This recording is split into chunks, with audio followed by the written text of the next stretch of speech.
बिहार में लोकसभा सीट की चयनिंग को लेकर सियासी प्रक्रिया तेज हो चुकी है। यहाँ पर एक तरफ तेजस्वी यादव, दूसरी तरफ चिराग पासवान और तीसरी तरफ जो है बीजेपी भारतीय जनता पार्टी और नीतीश कुमार की बिहार में जो है पकड़ काफ़ी मजबूत है। पिछले लोकसभा चुनाव में बीजेपी यानी एनडीए गठबंधन में लोजपा शामिल थे, चिराग पासवान, नीतीश कुमार और बीजेपी शामिल था। तो पिछले लोकसभा चुनाव में 40 सीटों पर कुल 39 सीटों पे बीजेपी जीत हासिल की थी, जिसमें 17 सीट खुद बीजेपी हासिल किया था, 16 सीटों पर जेडीयू जीत की थी और 6 सीटों पर लोजपा जीत करके आई थी। वही 1 सीटों पर जो है कांग्रेस जीत करके आया था। और पिछले लोकसभा चुनाव यानी 2019 में तो आरजेडी का खाता भी नहीं खुल सका था। तो उसी प्रकार से अभी सीट चयनिंग की सियासी प्रक्रिया तेज हो चुकी है।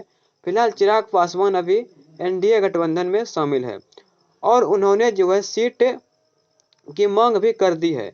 उन्होंने कुल 6 सीटों की मांग की है, जिसमें बीजेपी राष्ट्रीय अध्यक्ष जेपी नड्डा के द्वारा उनको 4 सीटों पर जो है उसको चुनाव लड़ने की अनुमति दे दी गई है, जिसमें एक तो वह लड़ेंगे अपने पिताजी की पुराना सीट हाजीपुर से और दूसरे बताया जा रहा है सूत्रों के मुताबिक वैशाली से लड़ेंगे और नवादा से लड़ेंगे।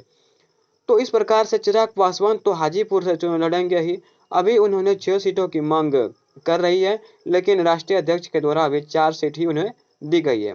बाकी देखा जाता है कि बिहार में जो है लोकसभा सीटों कि कैसे जो है चयनिंग की जाती है। इधर तेजस्वी यादव के द्वारा भी चिराग पासवान को ऑफर दिया गया था कि आइए हमारे साथ, आपको 10 सीटों पर चुनाव लड़ने के लिए देंगे। लेकिन चिराग पासवान जो कि पीएम मोदी को खुद का हनुमान बताते हैं, वे समझते हैं कि बिहार में बीजेपी का पकड़ लोकसभा चुनाव में खासकर मजबूत है और पिछले लोकसभा चुनाव में उन्होंने 6 सीट एनडीए गठबंधन में शामिल होकर के जीत हासिल भी किया था।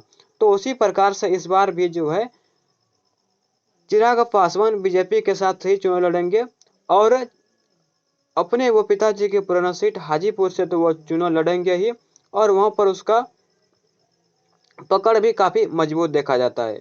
तो इस प्रकार से आप लोग भी कमेंट करके जरूर बताइएगा कि अब की बार लोकसभा चुनाव में सबसे ज़्यादा सीटों पर जीत हासिल कौन करेगा। तो फिलहाल आप लोग इस चैनल पर बने रहिए बिहार में ताज़ा खबरों की पाने के लिए। तो चलिए हम लोग मिलते हैं अगले